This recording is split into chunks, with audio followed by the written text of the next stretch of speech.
नमस्ते। वाणी के साथ दैनिक प्रतिबिंब में आपका स्वागत है। आज है 11 जनवरी 2021 और आज हम मार्कुस 1:14 से लेकर 20 पर विचार करते हैं। सुनिए।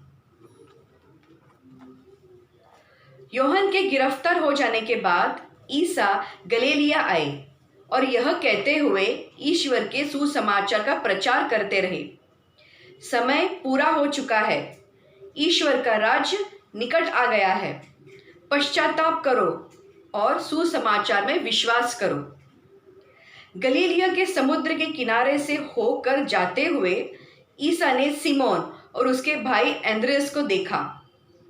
वे समुद्र में जाल डाल रहे थे क्योंकि वे मछुए थे।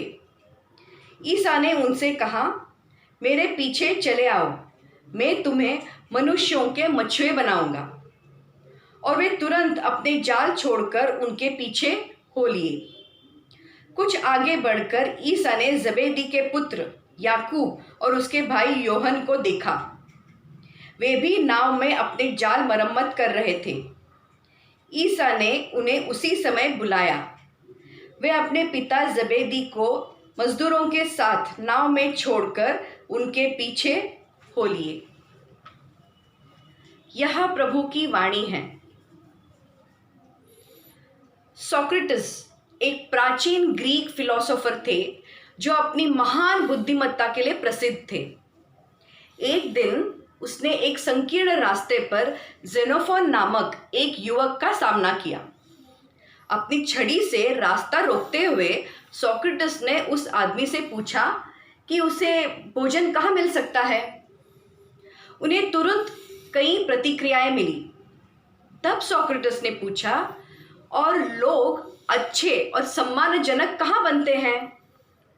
जेनोफोन हैरान दिखते हुए फिलोसोफर ने उससे कहा, मेरे पीछे आओ और सीखो।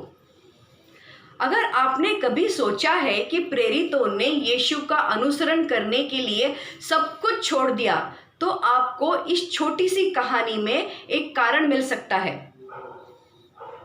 हम सभी जीवन के कठिन सवालों के जवाब की तलाश में हैं।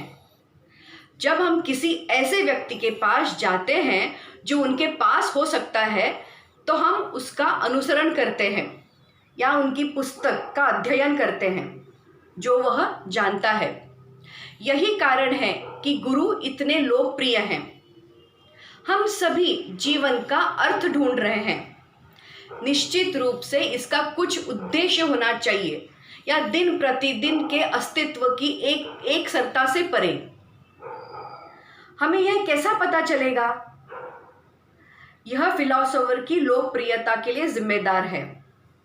हालांकि कोई फर्क नहीं पड़ता कि उनके विचार कितने गहरे हैं या उनकी अंतर्दृष्टि कितनी गहरी है। हमेशा लगता है कि वे जो कुछ सिखाते हैं उसमें कुछ तो लुप्त है या कुछ तो कमी है। इसलिए हम खोजते रहते हैं।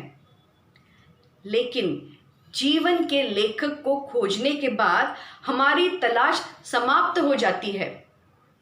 आखिर जीवन के सवालों का जवाब उनसे बेहतर कौन जानता है?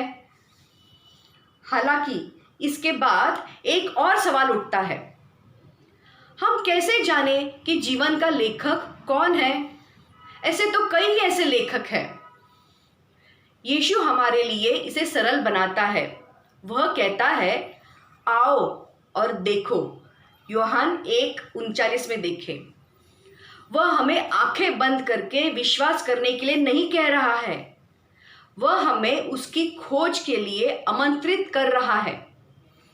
वह जानता है कि हम अक्सर संदेहास्पद सनकी लोग हैं, लेकिन वह यह भी जानता है कि जब हम सबूत देखेंगे तो हम विश्वास करेंगे।